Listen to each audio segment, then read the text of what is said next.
വർഷത്തെ കുടുംബത്തിൻ്റെ മാഹാത്മ്യവും അത് പകർന്നു വന്ന പാരമ്പര്യത്തിൻ്റെ വിലയും അറിയാനും അനുഭവിക്കാനുമുള്ള പരിശ്രമങ്ങൾ ഏറെ ശ്ലാഘനീയമാണ്.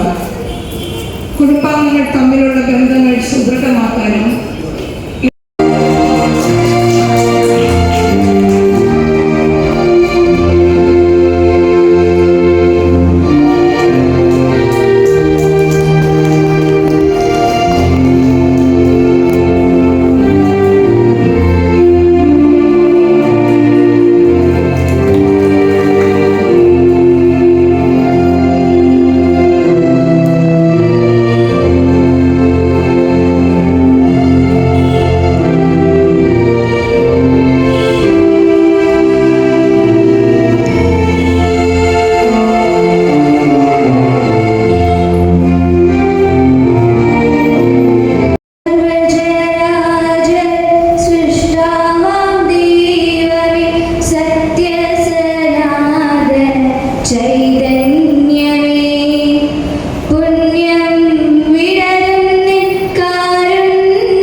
മാർച്ചിൽ വന്യമറിൽ നിന്ന് ജോസി ജോസഫ് ഈറ്റിപ്പറമ്പിൽ, 2025 മെയ്യിൽ ചേർത്തല വന്യമറിൽ നിന്ന് സുനിൽ ജോർജ്.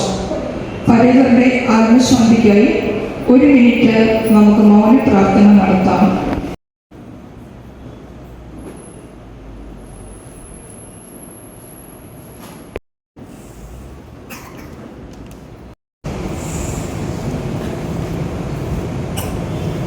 ഞാനൊരു സന്തോഷം പറഞ്ഞ് തുടങ്ങണം എന്നാണ് വിചാരിക്കുന്നത്. ഇതിപ്പോൾ നമ്മുടെ കുടുംബയോഗത്തിൻ്റെ 9ാമത് വാർഷികമാണ്. അതുപോലെ തന്നെ എൻ്റെ കല്യാണം കഴിഞ്ഞിട്ട് 9 വർഷമായി. അപ്പോൾ ആദ്യമായിട്ട് കഴിഞ്ഞ ഓഗസ്റ്റിലാണ് ഒരു കൊച്ചുണ്ടാകുന്നത്.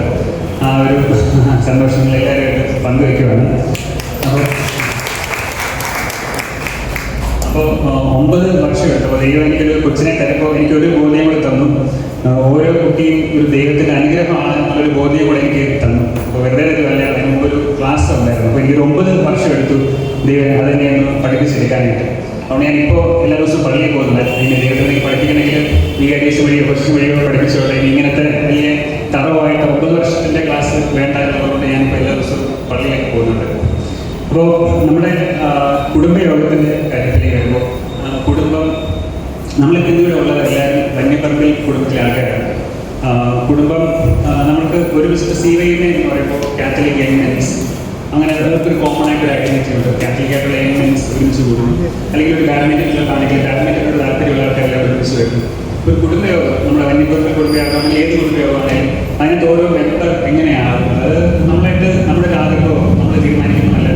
നമ്മൾ വന്ന് ജനിക്കുന്ന കുടുംബം ഏതാണോ അവിടെയാണ് നമ്മളൊരു കൂട്ടായ്മയായിട്ട് വരുന്നത്. അപ്പോൾ ഇവിടെ നടക്കുന്ന പരിപാടികൾ എന്താണ്? എത്ര പേര് വന്നാലും നമ്മൾ ഇപ്പോൾ വന്യപ്പറമ്പിൽ കുടുംബ യോഗം നടക്കുമ്പോഴത്തേക്ക് നമുക്ക് ആലോചിക്കുന്ന ഒരു കാര്യം, നമ്മളിവിടെ വന്നത് ഒരു ദൈവമായിട്ട് ഡിസൈൻ ചെയ്ത ഒരു കുടുംബത്തിലേക്ക്, കുടുംബത്തിലെ അംഗമായിട്ടാണ് വന്നിരിക്കുന്നത്. അതിപ്പോൾ നമുക്ക് ആണെങ്കിലും നമ്മുടെ ഫാമിലി ട്രീ ഒക്കെ ഉണ്ട്. ഫാമിലി ട്രീ കാണുമ്പോൾ അറിയാം നമ്മൾ ഇന്നയാളുടെ മക്കളായിട്ട് ജനിച്ചു, അവരുടെ മേലിൽ മറ്റൊരാൾ വെറുതെ ഒരു റാൻഡമായിട്ട് ഒരാളാണ് ജനിക്കുകയല്ല ചെയ്തത്. നമുക്ക് ഒരു വ്യക്തമായ ദൈവത്തിൻ്റെ പദ്ധതിയുടെ ഭാഗമായിട്ടാണ് ഓരോരുത്തരും ജനിച്ചിരിക്കുന്നത്. അപ്പോൾ ഇങ്ങനത്തെ കുടുംബയോഗം നമുക്കിപ്പോൾ എല്ലാ പ്രാവശ്യവും വരാൻ പറ്റണമെന്നില്ല. ആരോഗ്യപരമായ പ്രശ്നങ്ങളും ജോലി സംബന്ധമായിട്ടൊക്കെ പോകും. അങ്ങനെയാണെങ്കിൽ കുടുംബയോഗം എന്ന് പറയുമ്പോഴത്തേക്ക് നമ്മുടെ മനസ്സിലേക്ക് വരേണ്ടത് നമ്മൾ ദൈവത്തിൻ്റെ ഒരു അനുഗ്രഹമാണ്. അതേപോലെ തന്നെ മറ്റുള്ളവർ നമ്മുടെ കൂടെയുള്ള എല്ലാവരും തന്നെ ദൈവത്തിൻ്റെ അനുഗ്രഹമാണ് ബോധ്യം നമ്മുടെ മനസ്സിലേക്ക് ഉണ്ടാവട്ടെ ഞാൻ ആഗ്രഹിക്കുന്നു. പിന്നെ നമ്മുടെ കുടുംബം ഇപ്പോൾ നമ്മൾ വന്യപ്പറമ്പ് വലിയൊരു കുടുംബമാണ്, കുറേ പേരൊക്കെ. പക്ഷെ നമ്മുടെ മീറ്റിംഗ് കഴിയുമ്പോഴത്തേക്ക് ആൽപ്പുഴക്കാർ പറയുമോ ഒരു വന്യപ്പറമ്പിൽ കുടുംബം, ആ യോഗം അതാണ് ഏറ്റവും വലിയ കുടുംബം അല്ലെങ്കിൽ ഏറ്റവും വലിയ യോഗം എന്ന് ഒരു മീറ്റിംഗ് ആയിരുന്നു എന്നുള്ളത് നമ്മുടെ ആൽപ്പുഴക്കാർ ഒന്നും പറയത്തില്ല. അപ്പോൾ അതിൻ്റെ ഒരു കാരണം എന്ന് വെച്ച് കഴിഞ്ഞാൽ നമ്മളിപ്പോൾ നമ്മുടെ കുടുംബയോഗം 9 വർഷമെങ്കിൽ നമ്മളിപ്പോഴും ഒരു പിച്ച വെച്ച് നടക്കുന്ന സംഘടനയാണ്. നമ്മൾ വളർന്നുകൊണ്ടിരിക്കുന്ന ഒരു സംഘടനയാണ്. അപ്പോൾ ഇങ്ങനെ പിച്ച വെച്ച് നടക്കുന്ന ഏത് സംഘടനയാണെങ്കിലും അതിന് സ്ഥിരമായിട്ടൊരു പ്രസിഡന്റോ ഊർജ്ജസ്വലമായ പ്രസിഡന്റോ സെക്രട്ടറിയോ കിട്ടുക എന്ന് പറഞ്ഞാൽ വളരെ ബുദ്ധിമുട്ടാണ്. എല്ലാവർക്കും ഏറ്റവും ഉന്നതത്തിൽ നിൽക്കുന്ന സംഘടനയിലെ പ്രസിഡന്റ് ആകാനായിട്ട് എല്ലാവർക്കും വിധിയായിരിക്കും. പക്ഷെ നമുക്ക് നമ്മുടെ ഭാഗ്യം എന്ന് പറയട്ടെ, നമ്മുടെ ഇനീഷ്യൽ സ്റ്റേജസിൽ നമുക്ക് വളരെ ശുഭപ്രതീക്ഷയുള്ള നമ്മുടെ പ്രസിഡന്റ് ഉണ്ട്, രാജശേഖരനുണ്ട്. നമ്മുടെ എല്ലാവരുടെയും പ്രസിഡന്റായ ശ്രീ രാജു ചാണ്ടി പറഞ്ഞിനെ ഞാൻ ഈ യോഗത്തിലേക്ക് ക്ഷണിക്കുന്നു. നമുക്ക് മുഖ്യ പ്രഭാഷണം നടത്താൻ നമുക്കിന്നുള്ളത് ഫാദർ ക്രിസ്റ്റഫർ എം അത്തശ്ശേരി അച്ഛനാണ്. അപ്പോൾ അച്ഛൻ പല മേഖലകളിൽ പ്രവർത്തിക്കുന്നു, പല സംഘടനകളുടെ ഭാഗമായിട്ട് പ്രവർത്തിക്കുന്നവർ പലരും അച്ഛനോടൊപ്പം പ്രവർത്തിക്കുന്നവരാണ്. നമ്മുടെ റൂബി ചേച്ചിയാണെങ്കിലും കാത്തലിക് വുമൻസ് ഗ്രൂപ്പിൻ്റെ ഭാഗമായിട്ട് അച്ഛൻ്റെ കൂടെ അച്ഛനാണ് അതിനെ നയിക്കുന്നത്. അപ്പോൾ അച്ഛൻ പല മേഖലകളിലും പറഞ്ഞു. അപ്പം അച്ഛൻ്റെ പേര് നമുക്ക് പരിചയമില്ലെങ്കിൽ നമുക്കറിയാം, നമ്മുടെ അത്തിങ്കൽ പള്ളിയിൽ പോകുന്നവരാണെങ്കിൽ കുറച്ച് വർഷങ്ങൾക്ക് മുമ്പ് നമുക്കറിയാം ആ പള്ളി ആകെ അടിമുടിയൊക്കെ മാറിയിട്ടുണ്ട്. അപ്പോൾ അതിൻ്റെ ആ ഒരു മാറ്റത്തിൻ്റെ പിന്നിൽ ചുക്കാൻ പിടിച്ചത് നമ്മുടെ ഫാദർ ക്രിസ്റ്റഫർ അത്തശ്ശേരിയാണ്. അച്ഛൻ ഇപ്പോൾ നമുക്കിവിടെ എന്തുകൊണ്ട് അനുയോജ്യനായ ഒരു മുഖ്യ പ്രഭാഷകനാകുന്നു എന്ന് പറയുമ്പോൾ, ഇപ്പോൾ അച്ഛനിവിടെ ഉള്ളത് കർമ്മസൽ പാസ്റ്റൽ സെൻ്ററിലാണ്. അവിടെ തന്നെ ഫാമിലി മിനിസ്ട്രിയിലെ ചാർജ് അച്ഛനാണ്. അപ്പോൾ ഒരു കുടുംബയോഗത്തിന് മുഖ്യ പ്രഭാഷണം നടത്താനായിട്ട് അല്ലെങ്കിൽ തന്നെ യോഗ്യനാണ്. ഇപ്പോൾ ഈ പദവി വഹിക്കുന്നുണ്ട്, വളരെയേറെ യോഗ്യനാണ്. നമ്മുടെ എല്ലാവരുടെയും പേരിൽ ഞാൻ അച്ഛനെ ഇതിലേക്ക് സ്വാഗതം ചെയ്യുന്നു.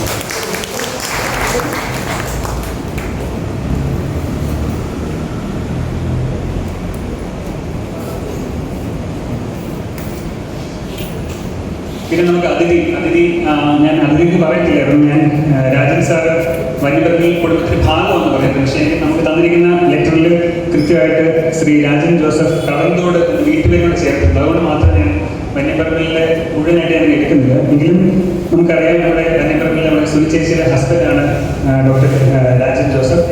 അപ്പോൾ സാറ് ഇവിടേക്ക് വരുന്നതോടെ എല്ലാവർക്കും പരിചിതമായ മുഖമായിരിക്കും. അപ്പോൾ മാതാ സ്കൂളിൽ പ്രിൻസിപ്പളായിരുന്നു. അത് കഴിഞ്ഞ് മലങ്കര സഭയുടെ സ്കൂളുകളിലെല്ലാം ചാർജ് ഡോക്ടർ രാജൻ ജോസഫിനുണ്ട്.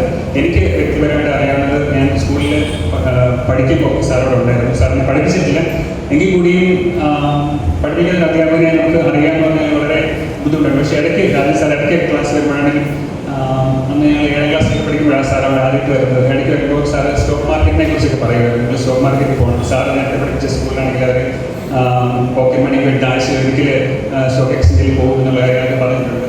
പിന്നെ ഞാൻ ഓർക്കുന്നു, എങ്ങനെ രൂപയുടെ മൂല്യം അന്ന് 40 രൂപ എന്തായിരുന്നു, എങ്ങനെയാണ് മൂല്യം കുറയുന്നത് എന്നൊക്കെ ഞാൻ സാറിന് ചോദിച്ചതൊക്കെ എനിക്കിപ്പോൾ ഓർമ്മയുണ്ട്. കൃത്യമായിട്ട് മനസ്സിലാക്കുക. ആക്ച്വലി കോംപ്ലിക്കേറ്റഡ് എക്കണോമിക്സ് സാർ എനിക്ക് പക്ഷേ പറഞ്ഞുതരാനായിട്ട് സാറ് നന്നായി ശ്രമിച്ചിട്ടുണ്ട്. പിന്നെ ഞങ്ങളൊരു 12ാം ക്ലാസ്സിലേക്ക് ഒരു മൈനൊക്കെ പഠിക്കുമ്പോൾ പ്രാക്ടീസ് ചെയ്യുമ്പോൾ സാർ അതിലേക്ക് പോകുമ്പോഴാണെങ്കിലും സാറ് വന്ന് എങ്ങനെയൊക്കെ ചെയ്യണം, എങ്ങനെയൊക്കെ ഇമ്പ്രൂവ് ചെയ്യാം എന്നുള്ള കാര്യങ്ങളെല്ലാം സാർ വളരെ സ്നേഹത്തോടെ പറഞ്ഞു തരുമായിരുന്നു. ഞാൻ നമ്മുടെ എല്ലാവരുടെയും പേരിൽ നമ്മുടെ രാജേഷ് സാറിനെ ഈ യോഗത്തിലേക്ക് ക്ഷണിക്കുന്നു.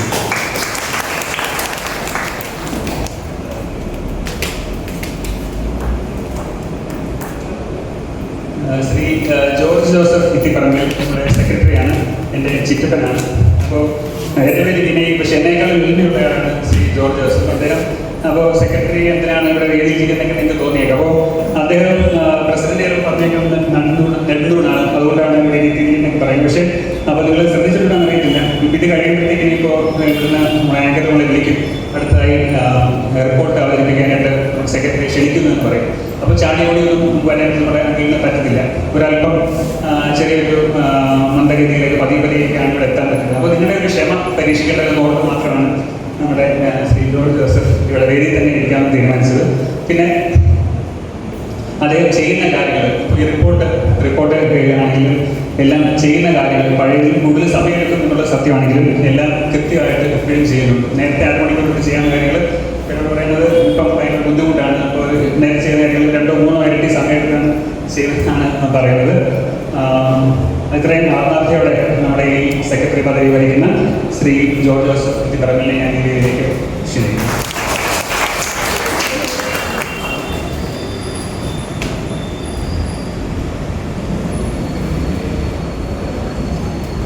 ഇനിയും നമുക്ക് നമ്മുടെ കുടുംബയോഗത്തിൽ വളരെയേറെ മെമ്പേഴ്സ് പലരുണ്ട്. നമുക്കിനി ഓർഡർ താങ്ക്സ് പറയുന്നത് ട്രഷറർ ശ്രീ ബൈചേട്ടൻ വരും. അപ്പോൾ ഓരോരുത്തരും ഞാൻ പേരെടുത്ത് ഇനി ക്ഷണിക്കുന്നില്ല, പിന്നെ അതുപോലെ നമ്മൾ അനുമോദിക്കുന്നുണ്ട്. എങ്കിലും ഒരു സമയത്തിൻ്റെ ഒരു ദൗർലഭ്യത കാരണം ഞാൻ ഓരോരുത്തരും പേര് വിളിച്ച് ഇവിടെ ഞാൻ ക്ഷണിക്കുന്നില്ല. ഏതായാലും ഏറ്റവും പ്രധാനപ്പെട്ട ഈ യോഗത്തിലെ ഏറ്റവും പ്രധാനപ്പെട്ട നമ്മുടെ മെമ്പേഴ്സ്, എല്ലാ മെമ്പേഴ്സും കുടുംബാംഗങ്ങളെല്ലാവരെയും നമ്മുടെ എല്ലാവരുടെയും പേരിൽ തന്നെ ഈ മീറ്റിംഗിലേക്ക് ആദ്യമായിട്ട് സ്വാഗതം ചെയ്യുന്നു. താങ്ക് യു വിനയ.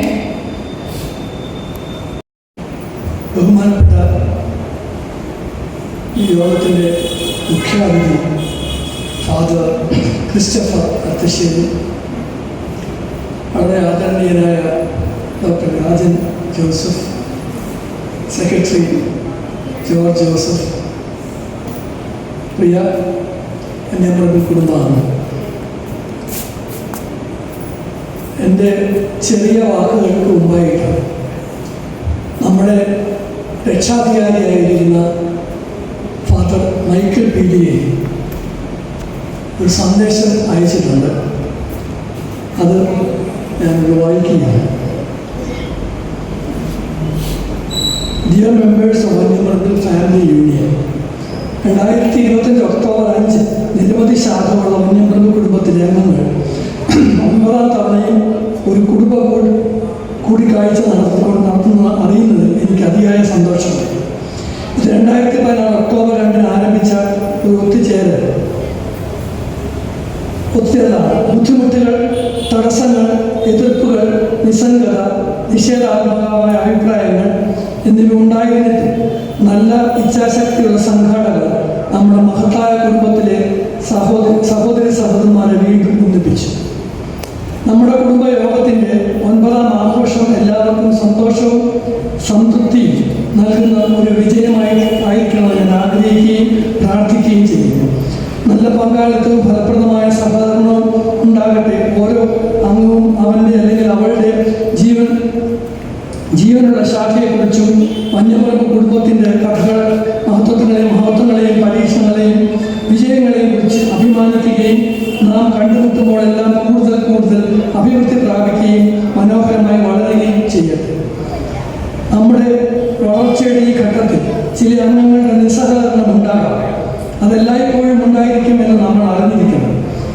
ഈ അംഗങ്ങളെ നിസ്സഹകരണത്തിൽ നിരുത്സാഹപ്പെടുത്തുകയോ നിരാശപ്പെടുത്തുകയോ ചെയ്യാതെ നമ്മുടെ കുടുംബ പുനഃസംഗമം, ഫാമിലി റീയൂണിയൻ നന്മയോടെ ഐക്യത്തിലേക്ക്, മെച്ചപ്പെട്ട അറിവിലേക്കും എല്ലായ്പ്പോഴും ലഭ്യമായ സഹായത്തിലേക്കും ഉറച്ച ബന്ധങ്ങളിലേക്കും മുന്നോട്ട് പോകട്ടെ. നമ്മുടെ വന്യമൃഗ കുടുംബ യോഗ പ്രസ്ഥാന ശക്തിയിൽ നിന്ന് ശക്തിയിലേക്ക് വളരട്ടെ. നമ്മുടെ കുടുംബ ഐക്യത്തിൻ്റെയും കൂട്ടായ്മയുടെയും ജ്വാലയും പതാകയും സജീവമായി നിലനിൽക്കട്ടെ എന്ന് പ്രാർത്ഥനകളോടെ അനുഗ്രഹങ്ങളാലും ഐക്യപ്പെടുകയും. ഈ സന്ദേശം കേൾക്കുമ്പോൾ നമുക്കെല്ലാവർക്കും വളരെ സന്തോഷവും ഒരു പ്രചോദനവും ലഭിക്കുന്നുണ്ട്. ഈ 9 വർഷം പിന്നിടുമ്പോൾ, കുടുംബയോഗം ഫോം ചെയ്തിട്ട് 9 വർഷമായി. 9 വർഷം പിന്നിടുമ്പോൾ വളരെയധികം കാര്യങ്ങൾ നേടിയെന്നോ, വളരെയധികം പ്രവർത്തനങ്ങൾ കാഴ്ചവെച്ചെന്നോ, വളരെയധികം കാര്യങ്ങൾ ചെയ്തു എന്നോ അവകാശപ്പെടാനായിട്ട് നമുക്ക് ആർക്കും സാധിക്കില്ല. എന്നിരുന്നാലും ഒരു ബന്ധവുമില്ലാതെ ചിതറിക്കിടന്ന പല കണ്ണികളെ യോജിപ്പിച്ച് ഒരു കൂട്ടായ്മയിൽ കൊണ്ടുവരാൻ സാധിച്ചു എന്നുള്ള ഒരു ആത്മസംതൃപ്തി നമുക്കെല്ലാവർക്കും ഉണ്ട്. നമ്മൾ ഇപ്പോഴും വളരെ അകലെയാണ്. ഒത്തിരി കാര്യങ്ങൾ നമുക്ക് ചെയ്യാൻ സാധിക്കും, ചെയ്യേണ്ടതായിട്ടുണ്ട്. വളരെ കാര്യങ്ങൾക്ക് നമുക്ക് അവസരമുണ്ട്. അതിന് എന്താണ് പോരായ്മ എന്നുള്ളത് നാം തന്നെ ചിന്തിക്കേണ്ട ഒരു അവസരം കൂടിയാണ്.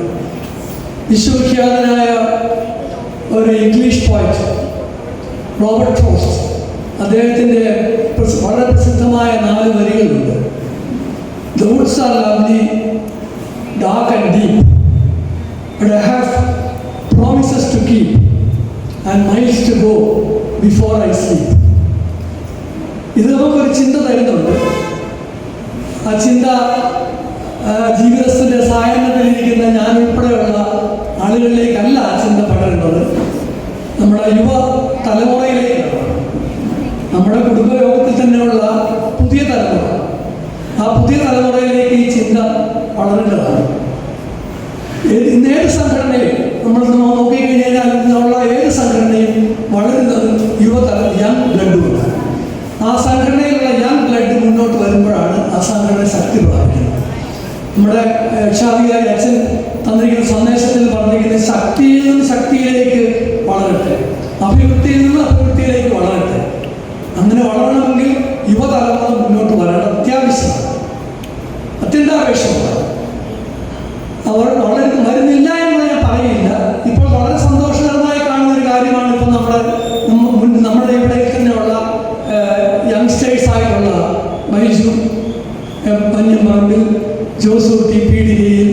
ജോമോൻ മഞ്ഞപ്പറമ്പിൽ, വിനയ് എത്തിപ്പറമ്പിൽ, ഇവരെല്ലാം വളരെ ആക്റ്റീവായിട്ട് വളരെ ഉന്മേഷത്തോടെ ഉത്സാഹത്തോടെ മുന്നിൽ നിന്ന് പ്രവർത്തിക്കാൻ വന്നിട്ടുണ്ട്. അത് വളരെ പ്രോത്സാഹനപരമായ കാര്യമാണ്, വളരെ സന്തോഷം നൽകുന്ന കാര്യമാണ്. അത് കൂടാതെ വേറെയും യങ്സ്റ്റേഴ്സ് ഇവിടെ ഉണ്ട്. നമ്മുടെ കുടുംബയോഗത്തിൽ യുവതലമുറ യങ്സ്റ്റേഴ്സുണ്ട്. അവർ മുന്നോട്ട് വരണം. അങ്ങനെ വന്നു കഴിഞ്ഞാൽ തീർച്ചയായിട്ടും നമുക്ക് ഈ കുടുംബയോഗത്തെ കൂടുതൽ ഊഷ്മളമാക്കാൻ, കൂടുതൽ കാര്യപ്രാപ്തമാക്കാൻ നമുക്ക് സാധിക്കും. ഇവിടെ ഒരു പ്രസംഗത്തിന് പ്രസക്തിയില്ല എനിക്കറിയാം. നമുക്കൊരു സന്ദേശം നൽകാനായിട്ട് നമ്മുടെ അച്ഛൻ ഇവിടെ എത്തിയിട്ടുണ്ട്. അച്ഛൻ്റെ സന്ദേശം കേൾക്കാൻ കാതോർത്തിരിക്കുകയാണ് നമ്മളെല്ലാവരും. അച്ഛനെ നേരിട്ട് ക്ഷണിക്കാൻ എനിക്ക് പോകാൻ സാധിച്ചില്ല. നമ്മുടെ NCID റൂബി ആണ് അച്ഛനെ ക്ഷണിച്ചു വരുത്തിയത്. അച്ഛൻ ബൈജു അബ്രഹാമും റൂബി ജോസൂദിയും കൂടെ പോയാണ് അച്ഛനെ ക്ഷണിച്ചു വന്നത്. അച്ഛനോട് വളരെയധികം കൃതജ്ഞതയുണ്ട്. ഞങ്ങൾ കടപ്പെട്ടിരിക്കുന്നു. അച്ഛൻ ഇവിടെ എത്തിയതിനും ഞങ്ങൾക്ക് സന്ദേശം നൽകാനായിട്ട് വന്നിരിക്കുന്നത് ഞാൻ എൻ്റെ വ്യക്തിപരമായ നന്ദി അറിയിക്കുന്നു. പിന്നെ ഇവിടെ ആശംസ അർപ്പിക്കാനായിട്ട് ഡോക്ടർ രാജൻ ജോസഫ് ഇവിടെ എത്തിയിട്ടുണ്ട്. ഡോക്ടർ രാജൻ ജോസഫ് അദ്ദേഹത്തിൻ്റെ ഭാര്യ പിതാവ് ചാക്കോച്ചൻ നമ്മുടെ വന്യമൃഗ കുടുംബാംഗമാണ്. പരേതനായ അദ്ദേഹം നമ്മെ വിട്ട് പോയിട്ട് വർഷങ്ങളായി. അദ്ദേഹവുമായിട്ട് എനിക്കൊരു വളരെ ആത്മബന്ധമുണ്ടായിരുന്ന ഒരു സുഹൃത്തും ഒരു ജ്യേഷ്ഠ സഹോദരനുമായിരുന്നു ചാക്കോച്ചൻ. അദ്ദേഹത്തിൻ്റെ സണ്ണിൽ ആശംസകൾ അർപ്പിക്കാൻ വന്നിരിക്കുന്നത് കാണുമ്പോൾ വളരെ സന്തോഷമുണ്ട്. അദ്ദേഹത്തിന് ഞാൻ എൻ്റെ വ്യക്തിപരമായ നന്ദി ഞാൻ രേഖപ്പെടുത്തുകയാണ്. വന്യമൃഗ കുടുംബയോഗത്തിൻ്റെതായിട്ടുള്ള ഒഫീഷ്യൽ കൃതജ്ഞത പുറകെ വരുന്നുണ്ടാവും എനിക്കറിയാം. എങ്കിൽ ഞാൻ എൻ്റെ വ്യക്തിപരമായ നന്ദി അറിയിക്കുകയാണ്. നിങ്ങൾക്ക് എല്ലാവർക്കും നല്ലൊരു സഹായം നേർന്നുകൊണ്ട് എല്ലാം നന്മകളും നേർന്നുകൊണ്ട് ഞാൻ നിർത്തുന്നു. റൂബിനിയും സംസാരിക്കാതിരിക്കാൻ വേണ്ടിയാണ്, എന്നിട്ടും തടസ്സപ്പെട്ടു. മഞ്ഞപ്പറമ്പിൽ കുടുംബയോഗം അതിൻ്റെ 9ാം വാർഷിക ആഘോഷങ്ങൾ സംഘടിപ്പിച്ചുകൊണ്ട് അഭിമാനപൂർവ്വം 9 ആണ്ടുകൾ പിന്നിട്ട ഒരു വലിയ കുടുംബം, ഒരു വലിയ വടവൃക്ഷമെന്ന് സങ്കല്പിക്കാം. അതിൻ്റെ നിരവധിയായ ശാഖകൾ അത് കടുത്തുരുത്തിയിൽ നിന്നും വെച്ചൂരിൽ നിന്നും ആരംഭിച്ച് ആലപ്പുഴയിലെത്തി ചേർത്തലയിലും മറ്റ് പലയിടങ്ങളിലുമായിട്ട് എഴുപണ്ണയിലുമൊക്കെ ആയിട്ട് ഈ കുടുംബം ഇങ്ങനെ വളർന്ന് പന്തലിച്ച് നിൽക്കുകയാണ്. നമുക്ക് നമ്മുടെ അടിവേരുകളെക്കുറിച്ചുള്ള ഓർമ്മ വളരെ വളരെ പ്രസക്തമാണ്. ചരിത്രവും നമ്മുടെ പാരമ്പര്യവുമൊന്നും വിട്ടുകളയാൻ പാടില്ല. ഈ അവസരത്തിൽ നിങ്ങളുടെ ആദരണീയനായ പ്രസിഡന്റ് മിസ്റ്റർ രാജു ചാണ്ടി സ്വാഗത പ്രസംഗം നടത്തിയ വന്യമറമ്പിൽ കുടുംബത്തിലെ യുവരക്തമായ mister Vinay Mathew, secretary mister George Joseph, നമ്മളെ അഭിസംബോധന ചെയ്യാൻ എത്തിയിട്ടുള്ള മാതാ സ്കൂളിൻ്റെ മുൻ പ്രിൻസിപ്പളും ഇപ്പോൾ മലങ്കര തിരുവല്ല രൂപതയുടെ എഡ്യൂക്കേഷണൽ ഡയറക്ടറുമായി പ്രവർത്തിക്കുന്ന ഡോക്ടർ രാജൻ ജോസഫ്, മ്യൂസിക്കൽ അംഗങ്ങളോട് നടത്തുന്ന മിസ് മിന്നു ലിൻസൺ, ഇവിടെ സമ്മേളിച്ചിരിക്കുന്ന വന്യമറമ്പിൽ കുടുംബാംഗങ്ങളായ സഹോദരി സഹോദരന്മാരെ, നിങ്ങൾക്ക് നിങ്ങളുടെ വലിയ കുടുംബത്തിൻ്റെ കൂടിച്ചേരലിന് എല്ലാവിധ ഭാവുകങ്ങളും അനുഗ്രഹാശസ്സുകളും നേരുന്നു. ഞാനിന്ന് രാവിലെ മുതൽ ആലോചിക്കുകയാണ് ഇവിടെ വന്ന് എന്താണ് പറയുക. എൻ്റെ മനസ്സിൽ ഒരുപാട് ചിന്തകൾ ഇങ്ങനെ വന്ന് നമ്മുടെ ആദരണീയനായ പ്രസിഡന്റ് രാജു ചാണ്ടി നമ്മുടെ യുവാക്കളെ സഭയിലും ദേവാലയത്തിലും ഇപ്രകാരമുള്ള അൽമായ പ്രസ്ഥാനങ്ങളിലുമൊക്കെ അവരുടെ സാന്നിധ്യം നമ്മളെയൊക്കെ ഒരുപാട് വേദനിപ്പിക്കുന്നുണ്ട് എന്ന് പറഞ്ഞു. അദ്ദേഹം അത് പറഞ്ഞപ്പോൾ എൻ്റെ ഓർമ്മയിൽ വന്നത് സെനക്കായുടെ വാക്കുകളാണ്. യുവാക്കളെ കൂടാതെ രാഷ്ട്രമില്ല, വൃദ്ധരെ കൂടാതെ മഹത്തായ രാഷ്ട്രവുമില്ല. യുവജനങ്ങളും മധ്യവയസ്കരും അനുഭവ സമ്പത്ത് കൊണ്ട് ജ്ഞാനവും കൊണ്ട് നിറഞ്ഞ വയോധികരും ശോഭനമായി വിരാജിക്കുന്ന ഇടങ്ങളിലാണ് ശോഭനമായ മനുഷ്യ സമൂഹം അതിൻ്റെ എല്ലാവിധ ആർഭാടത്തിലും അന്തസ്സിലും ഒക്കെ നിലനിൽക്കുന്നതെന്ന് നമുക്കറിയാം. നമ്മളിന്ന് ഒത്തിരിയേറെ വേദനിക്കുകയാണ്. നമ്മുടെ ഒരുപാട് യുവാക്കൾ പോലും അവിവാഹിതരായി നിൽക്കുന്നു. നമ്മുടെ വീടുകളിൽ മക്കളുടെ എണ്ണം കുറഞ്ഞു വരുന്നു. വിനയ് പോലും ആർക്കു നോക്കിയിരുന്നിട്ട് 9ാം ആണ്ടിൽ കുഞ്ഞിനെ ലഭിച്ചതിന് നമ്മളോട് സന്തോഷം, അഭിമാനപൂർവ്വം ദൈവത്തിന് നന്ദി കൊണ്ട് പറയുന്നത് കേട്ടപ്പോൾ ഒത്തിരിയേറെ സന്തോഷം തോന്നി. ഇന്നത്തെ ഒരുപാട് യുവാക്കൾ മക്കൾ പോലും വേണ്ട എന്ന് ചിന്തിക്കുന്നവരാണ്. ഒരുപാട് യുവാക്കൾ വിവാഹം പോലും വേണ്ടെന്ന് ചിന്തിക്കുന്നവരാണ്. ഇങ്ങനെയൊക്കെ ചിന്തിച്ചാൽ പാരമ്പര്യമുള്ള പഞ്ഞമ്പറമ്പ് പോലുള്ള കുടുംബങ്ങളും മറ്റ് കുടുംബ ശാഖകളുമൊക്കെ നമ്മൾ അന്യം നിന്ന് പോകാനുള്ള സർവ സാധ്യതയും ക്രൈസ്തവ സമൂഹത്തിലെ എല്ലാ വിഭാഗത്തും, അത് മലങ്കര സഭയിലായാലും സിറോ മലബാർ സഭയിലായാലും ലത്തീൻ സഭയിലായാലും ഓർത്തഡോക്സുകാരുടെ ഇടയിലായാലും യാക്കോബേക്കാരുടെ ഇടയിലായാലും ഇതര ക്രൈസ്തവ സമൂഹങ്ങളുടെ ഇടയിലായാലും എല്ലാവരും ഇത് വളരെ ദുഃഖത്തോടെ കാണുന്ന ഒരു സത്യമാണ്. അതുകൊണ്ട് നമ്മൾ ദൈവത്തോട് ഒരുപാട് പ്രാർത്ഥിക്കേണ്ടതുണ്ട്. നമ്മുടെ കുമാരന്മാർക്കും യുവജനങ്ങൾക്കും നല്ല ബുദ്ധി തോന്നാനും ശോഭനമായ കുടുംബ ജീവിതത്തിൻ്റെ പവിത്രതയും മഹത്വവും മനസ്സിലാക്കാനും അനന്തര തലമുറ ഉണ്ടാകാനുള്ള അഭിനിവേശവും ആഗ്രഹവും അവരിലൊക്കെ അങ്കുരിപ്പിക്കപ്പെടണമെന്ന് ദൈവത്തോട് നമ്മൾ ആത്മാർത്ഥമായിട്ട് പ്രാർത്ഥിക്കേണ്ടിയിരിക്കുന്നു. അങ്ങനെ സ്കൂട്ടർ കുടുംബങ്ങൾ എന്ന് അടുത്ത കാലം വരെ പറഞ്ഞിരുന്നത് ഇനി വന്ന് സ്കൂട്ടർ കുടുംബം പോലും ഇല്ലാത്ത അവസ്ഥ. വിവാഹം മാറി ലിവിങ് ടുഗദർ ആകുന്നു.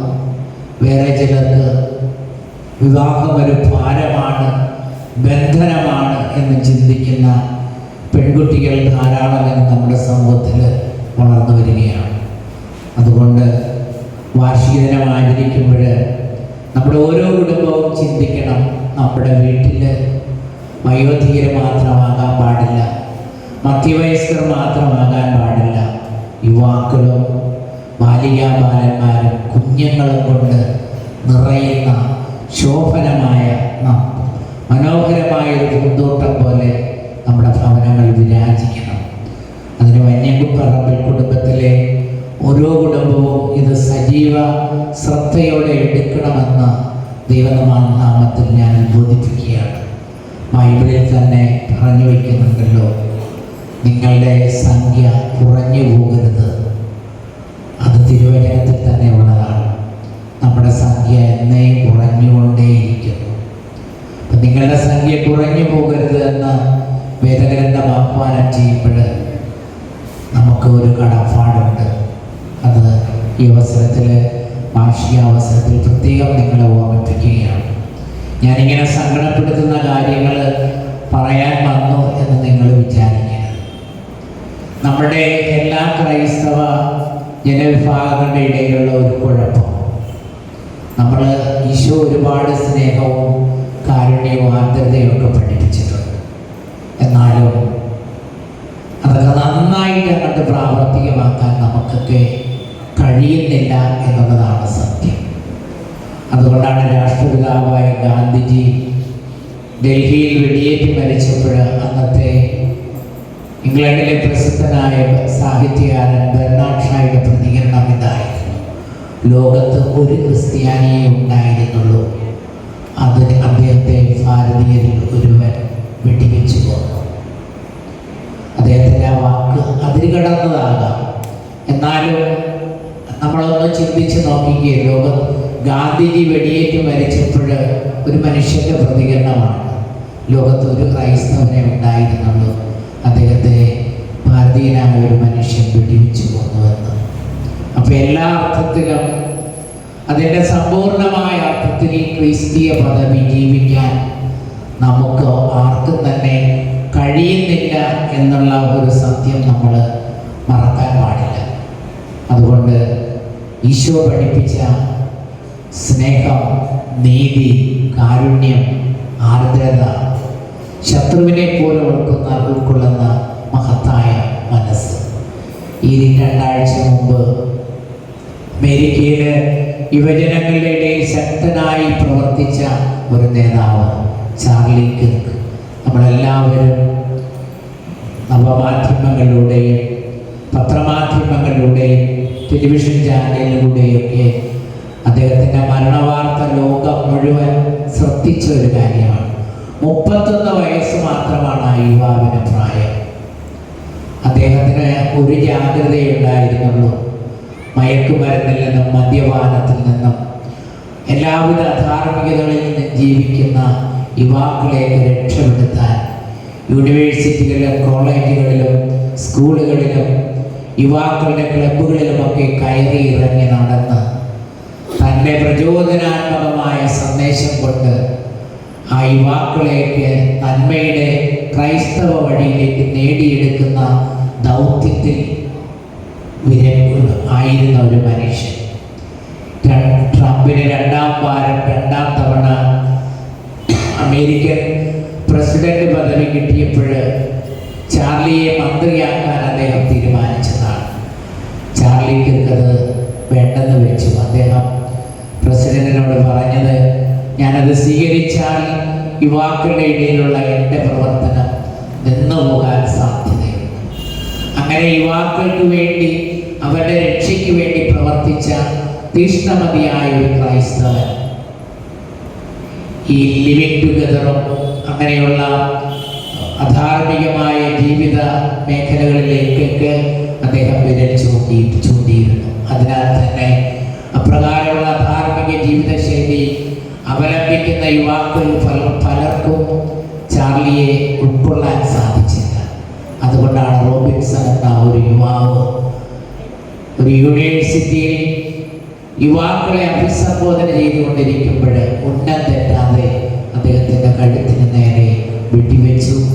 ആ ഒരൊറ്റ വെടിക്ക് ആ ജീവൻ, ആ കൊലപാതകം എടുത്തു കളഞ്ഞു. അദ്ദേഹത്തിൻ്റെ ശവസംസ്കാരത്തെക്കുറിച്ച് മാധ്യമങ്ങൾ പറഞ്ഞത് അമേരിക്ക കണ്ട ഏറ്റവും വലിയ ശവസംസ്കാര ശുശ്രൂഷ. നിങ്ങൾക്ക് ഒരുപക്ഷെ ടെലിവിഷനിൽ അത് കണ്ടു കാണും. അദ്ദേഹത്തിൻ്റെ ശവസംസ്കാര ശുശ്രൂഷയിൽ അദ്ദേഹത്തിൻ്റെ ഭാര്യ എറിക്ക സംസാരിച്ച വാക്കുകൾ, ആ സ്ത്രീ അവിടെ സമ്മേളിച്ച വഞ്ചനാവലിയോട് പറഞ്ഞു, ചാർലി എൻ്റെ ഭർത്താവ് യുവാക്കൾക്ക് വേണ്ടിയാണ് പ്രവർത്തിച്ചതും ജീവിച്ചതും. അദ്ദേഹം ആർക്ക് വേണ്ടി ജീവിച്ചുവോ പ്രവർത്തിച്ചുവോ അവരിൽ ഒരുവൻ അദ്ദേഹത്തിൻ്റെ ഘാതകനായി. എന്നിട്ട് പറയുന്നത്, നമ്മുടെ കർത്താവ് കുരിശിൽ നിന്ന് പറഞ്ഞ വാക്കുകൾ ഓർമ്മിക്കുന്നില്ലേ? പിതാവേ, ഇവർ ചെയ്യുന്നതെന്തെന്ന് ഇവരറിയുന്നില്ല, ഇവരോട് ക്ഷമിക്കണമേ. എങ്ങനടിച്ച് കരഞ്ഞിട്ട് ആ സ്ത്രീ പറഞ്ഞത്, എൻ്റെ ഭർത്താവ് ചാർലിയുടെ ജീവനെടുത്ത ആ യുവാവിനോട് ഞാൻ ക്ഷമിക്കുന്നുവെന്ന്. ജനാവലി മുഴുവൻ എഴുന്നേറ്റ് നിന്ന് കൈയടിച്ചുകൊണ്ടാണ് എറിക്കായുടെ ആ വാക്കുകൾക്ക് സ്വാഗതം കൊടുത്തത്. എനിക്ക് തോന്നുന്നു ഈ അടുത്ത കാലത്ത് ലോകം കേട്ട ഏറ്റവും വലിയ സുവിശേഷ പ്രഘോഷണമായിരുന്നു ആ സ്ത്രീയുടെ വാക്കുകൾ. പ്രിയപ്പെട്ട സഹോദരങ്ങളെ, കർത്താവിൻ്റെ കുരിശിലെ ക്ഷമിക്കുന്ന സ്നേഹത്തെക്കുറിച്ച് ഇത്ര ശക്തമായി ആ സ്ത്രീ തൻ്റെ ക്ഷമയിലൂടെ ഭർത്താവിൻ്റെ ഘാതകനോട് ക്ഷമിക്കുന്നു എന്ന് പറഞ്ഞുകൊണ്ട് വിദ്വേഷത്തിന് പകരം കൊടുക്കേണ്ടത് വിദ്വേഷമല്ല, ശത്രുതയ്ക്ക് പകരം കൊടുക്കേണ്ടത് ശത്രുതയല്ല, സ്നേഹമാണ്, കാരുണ്യമാണ് എന്നൊക്കെ ആ സ്ത്രീ പറഞ്ഞു വെച്ചു. നമുക്ക് നമ്മുടെ കുടുംബ വാർഷികമൊക്കെ ആചരിക്കുമ്പോൾ നമ്മുടെ ഓരോ കുടുംബത്തും ക്രിസ്തുവിൻ്റെ സന്ദേശം എപ്രകാരം ജീവിക്കുന്നു, എപ്രകാരം ഇളം തലമുറയ്ക്ക് പറഞ്ഞു കൊടുക്കുന്നു എന്നുള്ളതൊക്കെ വളരെ വളരെ പ്രസക്തമാണ്. മുതിർന്നവർ ജീവിച്ച് കാണിക്കുന്നതാണ് മക്കൾ ജീവിതത്തിൽ പാലിക്കുക. ഞാൻ എൻ്റെ ഉപമാന ചൊല്ലുന്ന കാര്യത്തിൽ വളരെ വളരെ ശ്രദ്ധിക്കും. കാരണം എൻ്റെ വീട്ടിൽ വലിയ വ്യാഴാഴ്ച രാത്രി അല്ലാതെ ബാക്കി 364 ദിവസവും ജപമാല ഉണ്ടായിരുന്നു. പണ്ടത്തെ ക്രൈസ്തവ ഭവനങ്ങളിലെല്ലാം അങ്ങനെ തന്നെയായിരുന്നു, നമ്മുടെ വീടുകളിലും അത് തന്നെയായിരുന്നു. ഇന്ന് നമ്മുടെ എത്ര കത്തോലിക്ക ഭവനങ്ങളിൽ നിന്ന് ഈ ജപമാല പ്രാർത്ഥന സന്ധ്യയ്ക്കും രാത്രിയും ഉയർന്നു കേൾക്കുന്നുണ്ട് എന്നുള്ളത് സംശയമാണ്. അതുകൊണ്ട് പ്രിയപ്പെട്ട സഹോദരങ്ങളെ, നമുക്ക് സുവിശേഷമാകാനും സുവിശേഷമേകാനും വിളിയുണ്ട്. ഓരോ ക്രൈസ്തവനും ജ്ഞാനസ്നാനം കൊണ്ട് ഒരു മിഷനറിയാണ്. അച്ഛൻ, അമ്മ, ഭാര്യ, ഭർത്താവ്, സഹോദരൻ, സഹോദരി, മക്കൾ, സഹോദരങ്ങൾ, എല്ലാ വിധത്തിലും നമ്മൾ മിഷനറിയാകണം. അതുകൊണ്ട് സുവിശേഷം ആകണം, സുവിശേഷമേകണം. ഈ അടുത്ത കാലത്ത് ഫേസ്ബുക്കിലും വാട്സപ്പിലും ഒക്കെ ഒരു പാവപ്പെട്ട അന്ധയായ ഒരു ലോട്ടറി വിൽപ്പനക്കാരി റോസമ്മയുടെ കാര്യം പത്രങ്ങളിലും വന്നായിരുന്നു, നവമാധ്യമങ്ങളിലും വന്നായിരുന്നു. റോസമ്മയുടെ ഭർത്താവ് ശാരീരിക ബലഹീനത നിമിത്തം നിത്യരോഗിയായി വീട്ടിൽ കഴിയുകയാണ്. കുടുംബത്തിൻ്റെ ഏക വരുമാനം കണ്ണു കാണാൻ പാടില്ലാത്ത ഈ സ്ത്രീ നാൽക്കവലകളിൽ ലോട്ടറി ടിക്കറ്റ് വിറ്റിട്ട് അതിൽ നിന്ന് കിട്ടുന്ന ലാഭമാണ്. ഒരുപാട് മനുഷ്യർ കാരുണ്യത്തോടെ അവരോട് ലോട്ടറി വാങ്ങും. പക്ഷേ ചിലർക്ക് കണ്ണിൽ ചോരയില്ലാത്ത മനുഷ്യരെല്ലായിടത്തും കാണുമല്ലോ. പല ദിവസങ്ങളിലായി റോസമ്മ ടിക്കറ്റും തനിക്ക് ടിക്കറ്റ് കിട്ടിയ കാശും ബാക്കിയുള്ള ടിക്കറ്റും തമ്മിൽ പൊരുത്തപ്പെടുന്നില്ല. അവസാനം തൻ്റെ അയൽക്കാരോട്, നാൽക്കവലകളിലുള്ള കച്ചവടക്കാരോട് ഇത് പറഞ്ഞു. അവരിൽ ഒരാൾ റോസമ്മയോട് പറഞ്ഞു, റോസമ്മ, നീ ഒരു കാര്യം ചെയ്യും, ഇപ്പം ടൗണിൽ പെൻ ക്യാമറ കിട്ടും, ചെറിയ പേനായാണ്, അതിൽ ക്യാമറ ഉണ്ടാവും, അത് പോക്കറ്റിൽ കുത്തി വെച്ചാൽ മതി. അപ്പോൾ എൻ്റെ അടുത്ത് വന്ന ആരൊക്കെയാണ് ലോട്ടറി വാങ്ങുന്നത്, ആരാണ് കാശ് തരുന്നത്, ആരൊക്കെയാണ് പണം തരാതെ പോകുന്നതെന്ന് മനസ്സിലാക്കാൻ പറ്റും. അങ്ങനെ റോസമ്മ ഒരു പെൻ ക്യാമറ വാങ്ങി വെച്ചു. 2-3 ദിവസങ്ങൾക്കുള്ളിൽ അവളെ വളരെ ശാസ്ത്രീയമായി പറ്റിച്ചുകൊണ്ടിരിക്കുന്ന മനുഷ്യനെ അവൾ കണ്ടെത്തി.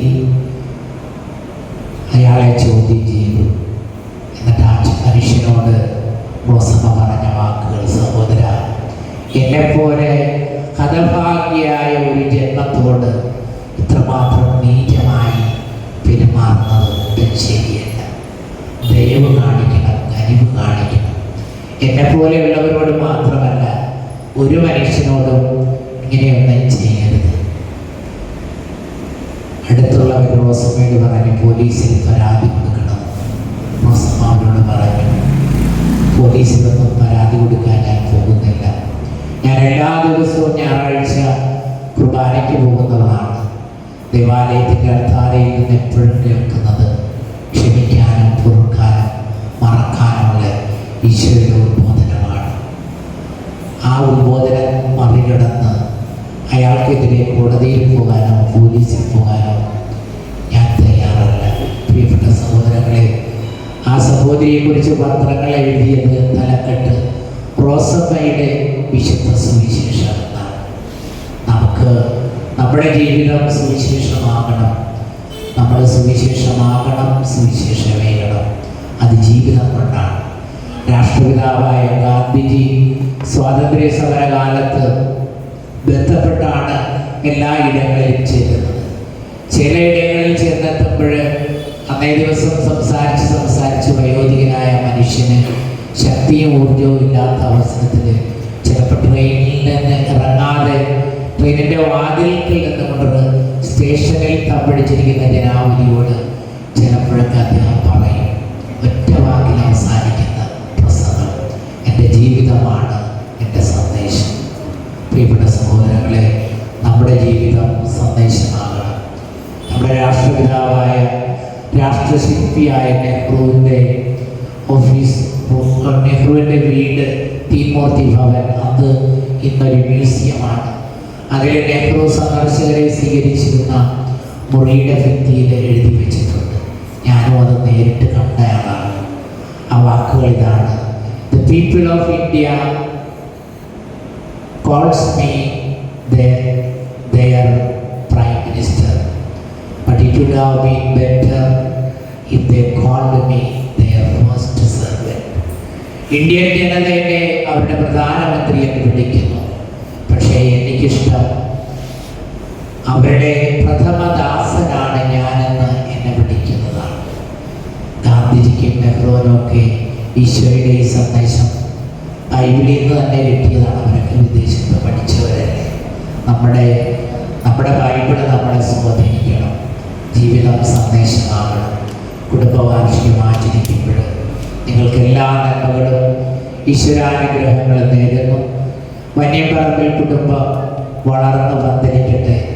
ധാരാളം യുവാക്കളും മക്കളും കുഞ്ഞുങ്ങളും നമ്മുടെ വീടുകളിൽ ഉണ്ടാകട്ടെ. അങ്ങനെ ശക്തമായ ആരോഗ്യമുള്ള കുടുംബമായി, ആരോഗ്യമുള്ള കുടുംബങ്ങളുടെ ശക്തമായ കൂട്ടായ്മയായി, ശക്തമായൊരു വടവൃക്ഷമായി, പുഷ്പിക്കുന്ന, കായ്ക്കുന്ന, ആറ്റുതീരത്ത് നടപ്പെട്ട വൃക്ഷം പോലെ ഇല വാടാത്ത, ഇല ഉണങ്ങാത്ത വലിയൊരു വടവൃക്ഷമായി വന്യപറമ്പിൽ കുടുംബം ലോകമുള്ളടത്തുള്ള കാലം നിലനിൽക്കട്ടെ, ശക്തമായി തുടരട്ടെ എന്ന് പ്രാർത്ഥിച്ചുകൊണ്ട് എൻ്റെ ഈ വാക്കുകൾ അവസാനിപ്പിക്കുന്നു. വിശിഷ്ടാതിഥി ക്രിസ്റ്റഫർ മുത്തശ്ശേരി, നമ്മുടെ പ്രിയങ്കരനായ അധ്യക്ഷൻ, ഈ സംഘടനയുടെ പ്രസിഡന്റ് കൂടിയ ശ്രീ രാജു ചാണ്ടി വന്നിപ്പുറത്ത്, ആശംസാ പ്രസംഗത്തിനായി എത്തിയിരിക്കുന്ന ഡോക്ടർ രാജൻ ജോസഫ് കടംതോട്, നമ്മുടെയൊക്കെ സ്വീകരണം ഏറ്റുവാങ്ങാൻ എത്തിയിരിക്കുന്ന സംഗീത സംവിധായകൻ മിസ്റ്റർ ജോജി ജോസഫ് എന്നിവർക്ക്, പ്രിയമുള്ള സഹോദരി സഹോദരന്മാരെ, പ്രിയ കുട്ടികൾ, ഈ റിപ്പോർട്ട് വളരെ ചെറുതാക്കിയിരിക്കുകയാണ്. എങ്കിലും അതിൽ അത്യാവശ്യമുള്ള കാര്യങ്ങൾ വന്നിട്ടുണ്ട് എന്ന് തന്നെ ഞാൻ വിശ്വസിക്കുന്നു. ഞാൻ വായിക്കുകയാണ്. ആലപ്പുഴ തത്തമ്പള്ളി വന്യമൃഗ കുടുംബയോഗത്തിൻ്റെ 9ാമത് വാർഷിക റിപ്പോർട്ട്. തത്തമ്പള്ളി വന്യമൃഗിൽ എന്ന മൂലകുടുംബവും ശാഖകളായ വന്യമൃഗ കടന്നോട്, വന്യമൃഗിൽ ചേർത്തല, വന്യമൃഗിൽ എഴുതുന്ന കടത്തിപ്പറമ്പിൽ, പീടികയിൽ, ചേരാറുപറമ്പിൽ, എത്തിപ്പറമ്പിൽ, കൊല്ലത്തെ ഏറ്റുകണ്ടത്തിൽ എന്നിവ ചേർന്നുള്ള വന്യമൃഗ കുടുംബയോഗത്തിൻ്റെ ഉദ്ഘാടന കർമ്മം Thathampally saint Michael's church parish ഹാളിൽ 2016 ഒക്ടോബർ 30 നടന്നു. ഗുരുനഗരക്കാർ ജോർജ് മട്ടിപ്പറമ്പിൽ പരിപാടികൾ ഉദ്ഘാടനം ചെയ്തു. നമ്മുടെ രക്ഷാധികാരി ഫാദർ മൈക്കിൾ പീടികയിൽ പ്രസ്തുത പരിപാടിയിൽ പങ്കെടുത്തു. നമ്മുടെ സംഘടനയുടെ 8 വാർഷികങ്ങൾ സമുചിതമായി നടത്തുന്നുണ്ടായി. ഇതിനിടയിൽ 6ാമത് വാർഷികത്തോടനുബന്ധിച്ച് നമ്മുടെ കുടുംബയോഗ ചരിത്ര ഗ്രന്ഥം വിശദീകരിച്ചു. ലോകത്തെ തന്നെ പിടിച്ചുവലിക്കിയ കോവിഡിൻ്റെ അതിവ്യാപനം നമ്മുടെ 2 വാർഷികങ്ങൾ മുടക്കുകയുണ്ടായി. നമ്മുടെ സംഘടനയിലെ ഇപ്പോഴത്തെ ഭാരവാഹികൾ രക്ഷാധികാരി father Michael Peedikayil Stevie, president Shri Raju Chandy വന്യമൃഗ, secretary George Joseph Thiruvalli, Shri Baiju Abraham വന്യമൃഗ, എക്സിക്യൂട്ടീവ് അംഗങ്ങൾ Shriman Abraham K A Kalathiparambil, Dixon Cherathangalil, P M George വന്യമൃഗ, George Joseph Peedikayil, Joseph Mathew വന്യമൃഗ കളക്കോട്, ജോസ് ജോൺ വന്യമൃഗ ചേർത്തല, വി ജെ ആന്റണി കൊല്ലത്ത്, ഫ്രാൻസിസ് മാത്യു പീടികയിൽ, ജോജി എബ്രഹാം വന്യമൃഗ, ശ്രീമതി രൂപി ജോസഫ് വന്യമൃഗ, ശ്രീമാൻ ജോമൻ ജോസഫ് വന്യമൃഗ, വിനയ് മാത്യൂസ് വന്യമൃഗ. 8ാമത് വാർഷിക ദിനമായ 6/10/2024 രാവിലെ നമ്മുടെ പൂർവികരുടെ ആത്മശാന്തിക്കായുള്ള ദീപവലി സെൻറ്റ് മൈക്കിൾസ് ദേവാലയത്തിൽ അർപ്പിച്ചു. അന്നേ ദിവസം വൈകുന്നേരം 6:45 തത്തമ്പള്ളി ശ്രീ ഹാളിൽ ആരംഭിച്ച പൊതുസമ്മേളനത്തിന് ശ്രീ രാജീവ് ചാണ്ടി വെണ്ണിമറമ്പിൽ അധ്യക്ഷത വഹിച്ചു. മുഖ്യാതിഥി അഡ്വക്കേറ്റ് പ്രിയദർശൻ തമ്പിയായിരുന്നു. കുമാരി അലോന വിനീഷ് പ്രാർത്ഥന ഗാനം ആരംഭിച്ചു. ശ്രീ വിനയ് മാത്യു യോഗത്തിൽ സ്വാഗതം ആശംസിച്ചു.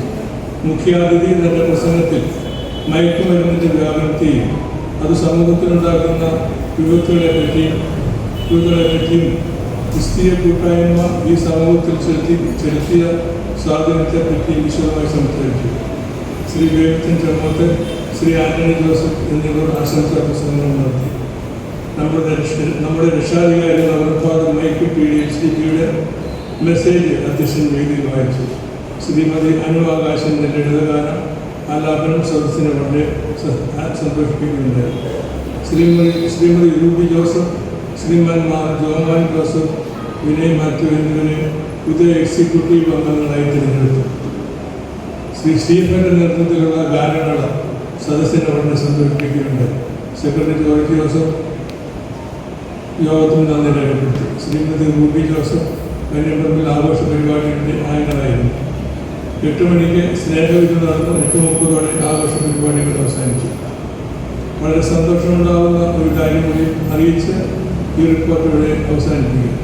കഴിഞ്ഞ വാർഷികാഘോഷ ദിനത്തിൽ നമ്മൾ തിരഞ്ഞെടുത്ത എക്സിക്യൂട്ടീവ് അംഗങ്ങളും നേരത്തെ തന്നെ സംഘടനയിലുണ്ടായിരുന്ന കുറെ യുവജനങ്ങളുടെയും പ്രവർത്തനത്തിൻ്റെ ഫലമായി സംഘടനയ്ക്ക് ഒരു ചലനം തന്നെ സൃഷ്ടിക്കുവാൻ സാധിച്ചിട്ടുണ്ട്. അവർ സംഘടനയ്ക്ക് നൽകുന്ന പുതുണർവ് വിജയിക്കട്ടെ എന്ന് നമുക്ക് ആശിക്കാം. അതിലൂടെ സംഘടനയുടെ പ്രവർത്തനം ഒന്നുകൂടി ശക്തി പ്രാപിക്കട്ടെ. റിപ്പോർട്ട് കിട്ടുകയാണ്. മൺമറഞ്ഞ നമ്മുടെ ഓർമ്മയിൽ അതിലുപരി ഈ പ്രവർത്തനത്തിൻ്റെ ഈ വർഷം നമ്മളിൽ നിന്ന് വേർപിരിഞ്ഞു പോയ ജോസഫ് എത്തിക്കൊണ്ടിൽ സുനിൽ ജോർജ് വന്യമൃഗ ചേർത്തല, കൊച്ചുദ്രശ്യാമറാഫി വന്യമൃഗ ചേർത്തല എന്നിവരെയും സ്നേഹത്തോടെ ഓർക്കുന്നു, പ്രാർത്ഥിക്കുന്നു. നമ്മുടെ സംഘടനയുടെ എല്ലാ അംഗങ്ങൾക്കും അവരുടെ കുടുംബാംഗങ്ങൾക്കും എല്ലാവർക്കും നന്മകൾ ചേർന്നുകൊണ്ട് ഈ റിപ്പോർട്ട് ഇവിടെ സമർപ്പിക്കുന്നു.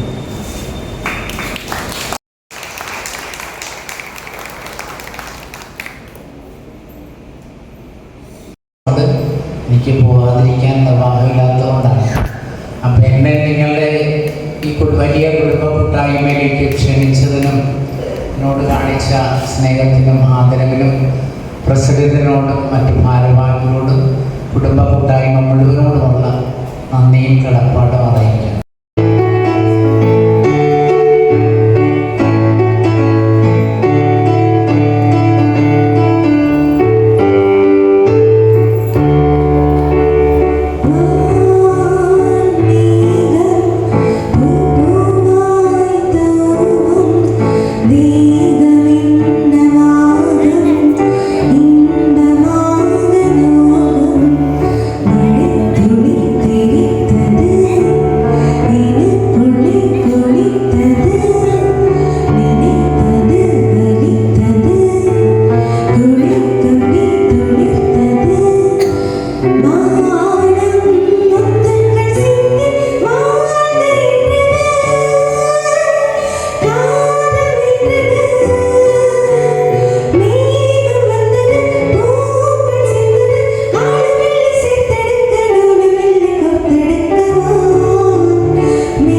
ഈ മീറ്റിങ്ങിൻ്റെ അധ്യക്ഷത അലങ്കരിക്കുന്ന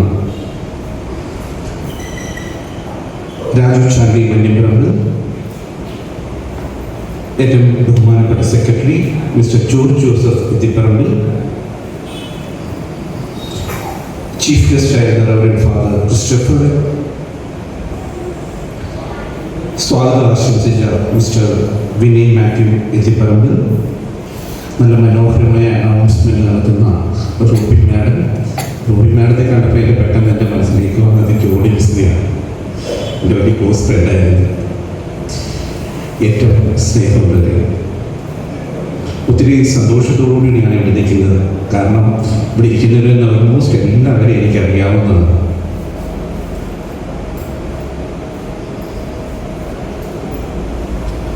നമുക്കൊരു പഴയ നിയമാവർത്തന പുസ്തകത്തിൽ മോശയുടെ കീർത്തനം 32-ാം അധ്യായത്തിൽ പറയുന്നുണ്ട്, കഴിഞ്ഞുപോയ കാലങ്ങൾ ഓർക്കുകയും തലമുറകളോടെ കടന്നുപോയ വർഷങ്ങൾ അനുസ്മരിക്കുകയും പിതാക്കന്മാരോട് ചോദിക്കുകയും അവർ നിങ്ങളോട് പറഞ്ഞു തരും, പ്രായം ചെന്നവരോട് ചോദിക്കുകയും അവർ നിങ്ങൾക്ക് വിവരിച്ചു തരും. ഇതൊക്കെ നമുക്ക് ഇന്നുണ്ടോ എന്നുള്ളതാണ് ഞാൻ ചോദിക്കുന്നത്. പറഞ്ഞു തരാനാളില്ല, കേൾക്കാനാളില്ല. മൈഗ്രേറ്റ് ചെയ്യുന്ന ഒരു യുവതലമുറ എന്ന് പറഞ്ഞാൽ ഇപ്പോൾ ഒരു നല്ല ശതമാനം ആൾക്കാരും മൈഗ്രേറ്റ് ചെയ്തുകൊണ്ടിരിക്കുകയാണ്. പറഞ്ഞു കൊടുക്കാനാണില്ല. ഇനി ആരെങ്കിലും പറഞ്ഞു കൊടുക്കാൻ തയ്യാറായിട്ട് മുന്നോട്ട് വന്നു കഴിഞ്ഞാൽ അത് കേൾക്കാൻ മനസ്സിലാവും. ആർക്കും താല്പര്യം കുടുംബത്തെപ്പറ്റി കേൾക്കാൻ, കുടുംബ പാരമ്പര്യത്തെപ്പറ്റി പഠിക്കണം. ഈ സംസാരിക്കുന്ന ഞങ്ങളുടെ കുടുംബയോഗങ്ങൾ എത്രയെടുത്ത് ഞാൻ പങ്കെടുത്തിട്ടുണ്ടെന്ന് ഞാൻ ആത്മാർത്ഥമായിട്ട് മനസ്സാക്ഷി ചോദിക്കുമ്പോൾ വളരെ കുറച്ചും പറയാൻ പറ്റും. എല്ലാ സമയത്തും എനിക്ക് ലെറ്റർ കിട്ടും, മെസ്സേജ് കിട്ടും. കേൾക്കാൻ താല്പര്യമില്ല. പാരമ്പര്യത്തെ പറ്റി സംസാരിക്കുന്നത് കേൾക്കാനായിട്ട്. എനിക്കിവിടെ ഇരിക്കുന്ന യുവാക്കളോട് പ്രത്യേകിച്ച് പറയാനുള്ളത്, ഒരു കുടുംബത്തിൽ, മന്യമ്പറമ്പ് കുടുംബത്തിൽ അല്ലെങ്കിൽ അതിൻ്റെ ശാഖകളിൽ ജനിക്കുക എന്ന് പറഞ്ഞാൽ തീർച്ചയായിട്ടും ദൈവഭാഗ്യം ചെയ്തവരാണ്. ദൈവത്തിൻ്റെ അനുഗ്രഹം കിട്ടിയവർക്ക് മാത്രമാണ് ആ ഭാഗ്യം കിട്ടുന്നത്. പലപ്പോഴും ഞാനിങ്ങനെ പ്രിൻസിപ്പളായിട്ട് ഇരിക്കുമ്പോഴേ ഇങ്ങനെ ഓരോ വീടുകളിൽ നിന്ന് വിളിക്കാറുണ്ട്, സാർ ഇന്ന് വീട്ടിലെ കുഞ്ഞിനെ സാറിന് അറിയാമോ? കല്യാണാലോചന. എനിക്ക് ഓരോരുത്തരെയും മിക്കവാറില്ല അവരെ വീട്ടുപേര് സഹിതം സ്കൂളിൽ പഠിക്കുന്നവരറിയാം. അതായത് ഇന്ന കുടുംബത്തിലെന്ന് പറയുമ്പോൾ അതിൻ്റെ ഒരു പ്രത്യേകതയുണ്ട്. ആ കുടുംബത്തിൻ്റെ പാരമ്പര്യം. ഇപ്പം വന്യമ്പറമ്പിലെ കുഞ്ഞാണ്, വന്യമ്പറമ്പിലെ പെൺകുട്ടിയാണ്, അത് ഒരു ട്രഡീഷണൽ ഫാമിലിയാണ്. ആ ഫാമിലിയിൽ നിന്നൊരു കുഞ്ഞ് നമ്മുടെ വീട്ടിലേക്ക് വന്നു കഴിഞ്ഞാൽ, അല്ലെങ്കിൽ നമ്മുടെ ഒരു പയ്യനെ സെലക്ട് ചെയ്താൽ തീർച്ചയായിട്ടും ആ സെലക്ഷൻ ഒരിക്കലും മോശം വരില്ല. തീർച്ചയായിട്ടും നമ്മൾ പാരമ്പര്യത്തെ പറ്റി അറിയണം. നമുക്ക് പറഞ്ഞു തരുന്ന കാര്യങ്ങൾ നമ്മൾ അടുത്ത തലമുറയ്ക്ക് ഷെയർ ചെയ്യണം. അതിന് നമ്മുടെ മക്കളെ ഒരുക്കുക എന്നുള്ളത് പഴയ തലമുറയുടെ ഉത്തരവാദിത്വമാണ്.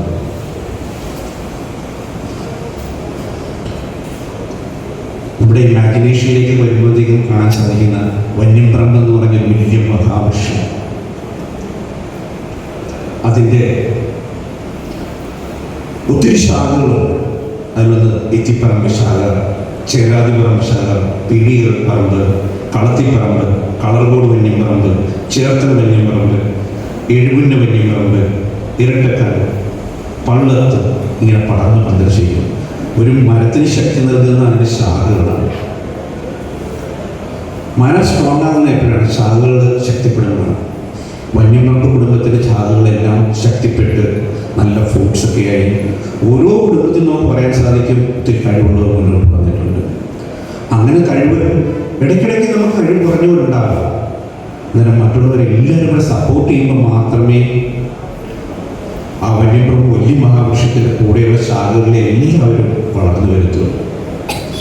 ഇപ്പം തുടക്കത്തിൽ പറഞ്ഞ പ്രവർത്തനങ്ങൾക്ക് നമ്മൾ തുടക്കം കുറിച്ചിട്ടുണ്ടെന്ന് പറയാം. തീർച്ചയായിട്ടും കുടുംബത്തിൻ്റെ നമ്മുടെ ഉത്തരവാദിത്തങ്ങളുള്ളവരുടെ ജോലിയാണ് കുടുംബത്തോട് ചേർന്ന് നിൽക്കുന്നവർ എവിടെയാണ് കുറവുകളുള്ളത് അത് റെക്ടിഫൈ ചെയ്യുക, അവരെ ഉയർത്തിക്കൊണ്ടുവരിക.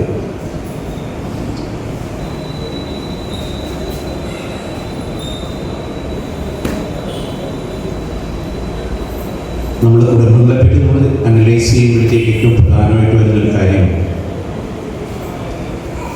ഓരോ കുടുംബത്തിനൊരു കൾച്ചറുണ്ട്, അതിൻ്റെ ട്രഡീഷൻസ് ഉണ്ട്. നമ്മളൊരു ഇന്ത്യ കുടുംബത്തിന് നമ്മളോട് സംസാരിക്കാൻ നമുക്കറിയാം, ആ വ്യക്തിയെ പറ്റി നമുക്ക് കൃത്യമായിട്ടൊരു അനലൈസ് ചെയ്യാൻ സാധിക്കും. അവർ ആൾക്കാർ ഇടപെടുന്ന കണ്ടാൽ അറിയാം ഇന്ന കുടുംബത്തിലെ ആളാണ്, അവരുടെ ആ പാരമ്പര്യത്തിൻ്റെ അതൊരു വിട്ടൽ സംസാരിക്കില്ല. ആ കുടുംബ മഹിമ നമുക്ക് എല്ലാവരും അവരുടെ പെരുമാറ്റത്തിലും ജീവിത രീതിയിലും എല്ലാം നമുക്ക് മെഷർ ചെയ്യാനായിട്ട് സാധിക്കും. എല്ലാ കുടുംബങ്ങളുടെയും വളർച്ചയും ശക്തി എന്ന് പറയുന്നത് യൂണിറ്റിയാണ്. ഇന്നിവിടെ നമ്മൾ കൂടിയിരിക്കുന്ന ചെറിയ 9ാമത് വാർഷികമാണ്. വളരെ കുറച്ച് പേരേ ഉള്ളൂ. പക്ഷെ അത് നമുക്ക് കാണിക്കുന്നത് എന്താണ്? കുടുംബങ്ങളുടെ ഒരു കൂട്ടായ്മ, ഒരു യൂണിറ്റി, പരസ്പരം അറിയുന്നതിനും പരസ്പരം ഷെയർ ചെയ്യുന്നതിനും. Caring and sharing. ആർക്കൊക്കെയാണ് കുറവുള്ളത്, ആരൊക്കെയാണ് നമ്മുടെ കൂടെയുള്ളത്, കുടുംബത്തിലുള്ളവരെ എല്ലാവരെയും നമ്മൾ അറിഞ്ഞിരിക്കുക. ചെറിയത് നമ്മൾ നോക്കുമ്പോൾ വളരെ കുറച്ച് കുഞ്ഞുങ്ങളേ ഉള്ളൂ. നമ്മുടെ കുഞ്ഞുങ്ങളാണ് ശരിക്കും അറിയേണ്ടത് ഈ കുടുംബത്തിൽ ആരൊക്കെയുണ്ട്, പ്രായമുള്ളവരൊക്കെയുണ്ട്. ഒന്ന് ഇൻട്രൊഡ്യൂസ് ചെയ്യുക, അവരെ പറഞ്ഞ് മനസ്സിലാക്കുക. ഞാനിങ്ങനെ ഇവിടെ വന്നിട്ട് സംസാരിക്കുന്നതൊക്കെ ഇങ്ങനെ ആലോചിച്ച് വന്നപ്പോഴത്തേക്ക് എൻ്റെ മനസ്സിലേക്ക് വന്നാണ് ഒരു റഷ്യൻ റൈറ്ററുണ്ട്, ലിയോ ടോൾസ്റ്റോയ്. അന്ന കരീന പുസ്തകത്തിനകത്ത് ഏറ്റവും കൂടുതൽ സ്ട്രെസ് ചെയ്ത് പറയുന്ന ഒരു കാര്യമുണ്ട്, അത് ഫാമിലി റിലേഷൻസ്. രണ്ടാമത്തത് ഹെൽപ്പിംഗ് ഈച്ച്. ഫാമിലി റിലേഷൻസ് എന്ന് പറയുന്നത് ഏറ്റവും പ്രധാനമാണ്. ഒരു കുടുംബത്തിലൊരു ചെറിയ ഒരു സിംഗിൾ ഫാമിലി അല്ല ഞാൻ ഉദ്ദേശിക്കുന്നത്, മൈക്രോ ഫാമിലിയാണ് ഞാൻ ഉദ്ദേശിക്കുന്നത്. നമ്മുടെ ഒരു കുടുംബങ്ങളുടെ കൂട്ടായ്മകൾ, പരസ്പരം സ്നേഹിച്ചും പരസ്പരം സഹകരിച്ചും പോകുന്ന ഒരു കൂട്ടായ്മ. ഞാൻ ഒത്തിരി പറഞ്ഞു നിൽക്കുന്നില്ല. അതിനകത്ത് ആ ബുക്കിനകത്ത് പൂർണ്ണമായിട്ട് കാണിക്കുന്നത് കുടുംബങ്ങളുടെ ബന്ധം എങ്ങനെയാണ് ജീവിതത്തിൽ വിജയങ്ങൾ ഉണ്ടാക്കുന്നത്. അതുപോലെ ഈ വന്യംപറമ്പ് കുടുംബത്തിലെ എല്ലാ ശാഖകളിലും പരസ്പരം സ്നേഹിച്ചു മുന്നോട്ട് പോകാനായിട്ട് സാധിക്കണം. എന്നെ ഇവിടെ വിളിച്ചതിന് ഇതിൻ്റെ ഭാരവാഹികൾക്ക് പ്രത്യേകം നന്ദി പറയുന്നു. ഇതിൻ്റെ ഭാവി പ്രവർത്തനങ്ങൾക്ക്, വന്യംപറമ്പ് കുടുംബത്തിൻ്റെ ഭാവി പ്രവർത്തനങ്ങൾക്ക് എല്ലാ വിജയങ്ങളും ആശംസിക്കുന്നു. Thank you very much. God bless you.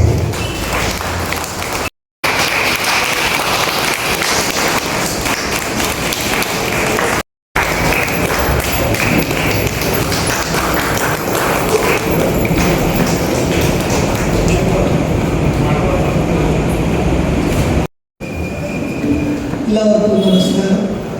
നമ്മുടെ 9ാമത് കുടുംബ വാർഷികത്തിന് സമാപനമാവുകയാണ്. നന്ദി പറയാൻ എൻ്റെ കടമ. അതിനു മുമ്പ് കുറച്ച് വാക്കുകൾ. നമ്മുടെ കുടുംബ കൂട്ടായ്മയുടെ പ്രസക്തിയെക്കുറിച്ചും എല്ലാം അധ്യക്ഷൻ പ്രസിഡന്റും നമ്മുടെ വൈസ് പ്രസിഡന്റും എല്ലാവരും നല്ല രീതിയിൽ തന്നെ പ്രസംഗിച്ചപ്പോൾ ഞാൻ അതിനെക്കുറിച്ച് എടുത്ത് പറയേണ്ടതില്ല. എങ്കിലും നമ്മളുടെ ഈ കൂട്ടായ്മ ഒരു വർഷത്തിൽ ഒരിക്കലും നമ്മൾ നടത്തുന്നതിന് ഇതിൽ കൂടുതൽ സാധാരണ നമ്മളെല്ലാവരും നേരിൽ പോയി കണ്ടിട്ടുണ്ടായിരുന്നെങ്കിലും നമുക്ക് പല കാരണങ്ങളാൽ വരാൻ പറ്റിയിട്ടില്ല. ചേർത്തലയിലൊക്കെ നമ്മൾ പോയി ആൾക്കാരെ ക്ഷണിച്ചതാണ്. അപ്പോൾ ഇനി ഞങ്ങൾ കൂടുതൽ പ്രവർത്തനങ്ങളുമായിട്ട് നല്ല രീതിയിൽ മുമ്പോട്ട് കൊണ്ടുപോകാനായിട്ടുള്ള ശ്രമത്തിലാണ്. അതിന് നമ്മുടെ യുവ സുഹൃത്തുക്കൾ നമ്മുടെ കൂടെ കട്ടയ്ക്ക് ഉണ്ട്. ഇനി ഞാൻ എൻ്റെ കത്തുവയിൽ കിടക്കുകയാണ്. യോഗാധ്യക്ഷൻ നമ്മുടെ കുടുംബ യോഗ പ്രസിഡന്റ് കൂടിയാണ് പ്രിയപ്പെട്ട രാഴ്ച. കൃത്യമായി നല്ല നിർദ്ദേശങ്ങൾ തന്ന് ഉപദേശങ്ങൾ തന്ന് ഞങ്ങളെ മുമ്പോട്ട് നയിക്കുന്നത്. ഇനിയും മുമ്പോട്ട് പോട്ടെ. ഇനിയും ഇവിടെ നിർത്താൻ പാടുന്ന രാഴ്ചാൻ പുറകോട്ട് പോകാനൊക്കെ പറഞ്ഞതൊന്നും ഞങ്ങൾ സമ്മതിക്കത്തില്ല. രാഴ്ചയുടെ അധ്യക്ഷ സ്ഥാനം പ്രസിഡന്റായിട്ട് തന്നെ തുടർന്ന് ഞങ്ങൾക്ക് വേണ്ട നിർദ്ദേശങ്ങളും എല്ലാം തരണമെന്ന് അഭ്യർത്ഥിക്കുന്നു. രാഴ്ചയുടെ ഒത്തിരി നന്ദി രേഖപ്പെടുത്തുന്നു. അതുപോലെ തന്നെ ചുരുക്കോടെ നമ്മുടെ സെക്രട്ടറി ജോർജിയോട് സത്യത്തിൽപ്പെടുന്നു. മുൻപോട്ട് കൂടുതൽ കാര്യത്തോടെ നമ്മളെ നയിക്കട്ടെ. അദ്ദേഹത്തിനും ഈ യോഗത്തിന് പേരിൽ ഞാൻ നന്ദി അറിയിക്കുന്നു. പിന്നെ നമ്മുടെ മുഖ്യ അതിഥി പ്രിയപ്പെട്ട ക്രിസ്റ്റഫർ അച്ഛൻ, കർമ്മസദൻ പാസ്റ്റർ സെന്ററിൻ്റെ ഡയറക്ടർ കൂടിയാണ്. അദ്ദേഹത്തെ നമ്മൾ സമീപിച്ചപ്പോൾ തന്നെ വളരെ പോസിറ്റീവായി, വളരെ സന്തോഷത്തോടുകൂടി, നല്ല ഉത്സാഹത്തോടുകൂടി ഇതിൽ പങ്കെടുക്കാമെന്ന് പറയുകയും കൃത്യമായിട്ട് വന്നു ചേരുകയും നല്ലൊരു സന്ദേശം നമുക്ക് നൽകുകയും ഇപ്പോൾ പോകാൻ നേരം പോലും പുള്ളിക്ക് സങ്കടമായിരുന്നു. ഇത് തീർന്നിട്ട് പോകാനായിരുന്നു പുള്ളി ആഗ്രഹിച്ചത്. പക്ഷേ തിരക്കുകൊണ്ട് പുള്ളിക്ക് പോകേണ്ടി വന്നു.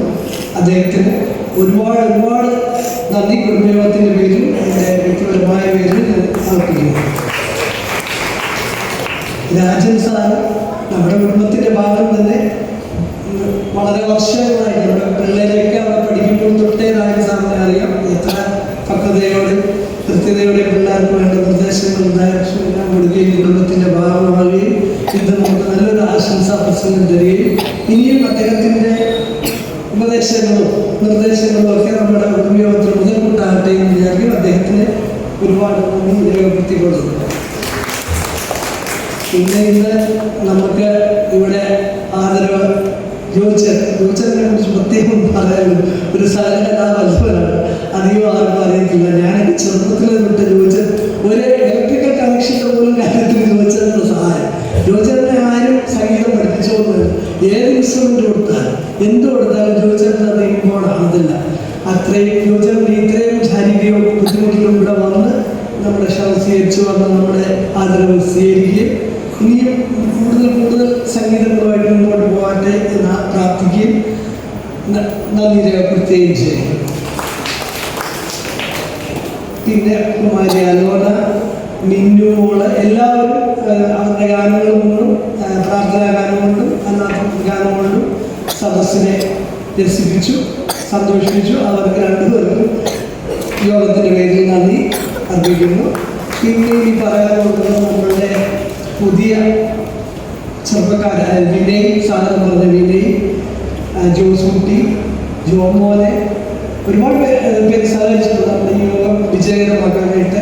ഇനിയും ഞാൻ അവരുടെ സഹകരണം തുടർന്ന് കൂട്ടിക്കൊണ്ട് മുന്നോട്ട് പോകാനായിട്ട് ശ്രമിക്കാം. അവർക്ക് എല്ലാവർക്കും എൻ്റെ ഹൃദയം നിറഞ്ഞ നന്ദി രേഖപ്പെടുത്തുന്നു. പിന്നെ നമുക്കിവിടെ ഈ ഒരു കാര്യമാണ് നമ്മുടെ സദസ്സ് ഇന്ന് വന്നു ചേർന്ന് നമ്മുടെ വിഭാഗങ്ങൾ എല്ലാവർക്കും ഒരുപാട് ബുദ്ധിമുട്ടുകളുള്ളവരൊക്കെ ഉണ്ട്. പക്ഷേ ആ ഇതൊക്കെ ബുദ്ധിമുട്ടുകളൊക്കെ സഹിച്ചു ഇതിൻ്റെ ഒരു കൂട്ടായ്മയ്ക്ക് വേണ്ടി എത്തിച്ചേർന്ന എല്ലാവർക്കും ഹൃദയത്തിൻ്റെ ഭാഷയിൽ നന്ദി പറയുന്നു. പിന്നെ ഇനി ഇവിടെ നമുക്ക് ഭക്ഷണം ഒരുക്കി തന്നവര് സൗണ്ട് ലൈറ്റ് ആൻ്റണി, മറ്റേ സേതു, പിന്നെ സിവേര് ഭാരവാഹികൾ ബോൾ കിട്ടുന്ന എല്ലാവർക്കും പ്രത്യേകം നന്ദി പറയുന്നു. ഇനി നമുക്ക് ഭക്ഷണവും കുറച്ച് കലാപരിപാടികളും കൂടി ബാക്കിയുണ്ട്. കഴിഞ്ഞതിന് ശേഷം വെറൈറ്റി എൻ്റർടൈൻമെൻറ്റുമുണ്ട്. അപ്പോൾ ഇന്നത്തെ ഈ കാര്യങ്ങളൊക്കെ ഇത്ര ഭംഗിയായിട്ട് നടത്താൻ സാധിച്ച എല്ലാവരോടും ഒരിക്കൽ കൂടി നന്ദി പറഞ്ഞുകൊണ്ട് യോഗാധ്യക്ഷൻ ചേച്ചിയെ എന്താ ചേച്ചി കമ്പയർ ചെയ്യുന്ന ചേച്ചി എല്ലാ കാര്യത്തിലും ഞങ്ങളുടെ കൂടെ ഉണ്ട്. ചേച്ചിയുടെ ഡയറക്ഷനും കാര്യങ്ങളുണ്ട്. അച്ഛനെ വിളിക്കാനുള്ള എല്ലാ സാധനങ്ങൾക്കും ചേച്ചി ഒരു മാതൃകയാണ് ഞങ്ങൾക്ക്. ചേച്ചി ഞങ്ങളുടെ ഒരു ഇൻസ്പിറേഷനായിട്ട് മുമ്പിൽ നിൽക്കട്ടെ. ചേച്ചിക്ക് പ്രത്യേകം നന്ദി അർപ്പിക്കുന്നു. യോഗാധ്യക്ഷൻ്റെ അനുമതിയോടുകൂടി യോഗം അവസാനിച്ചു.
डर लगता है।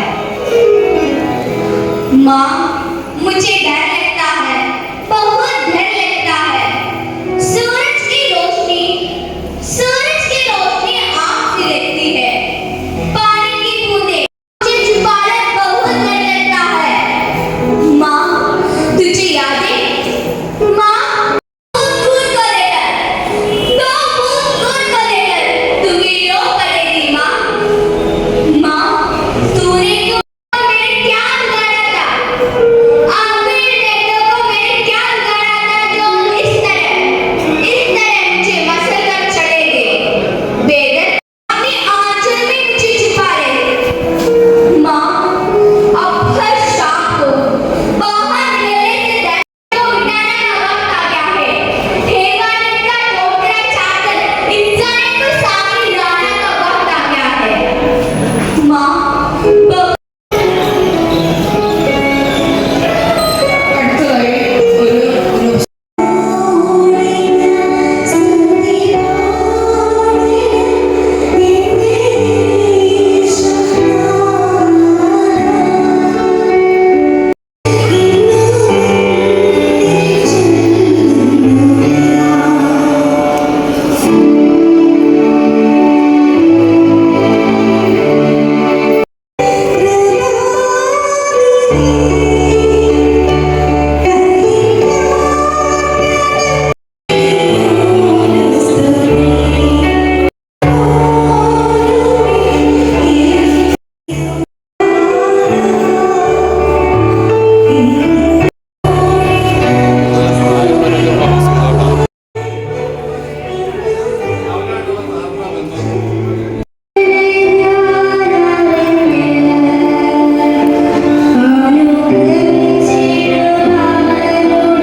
Okay?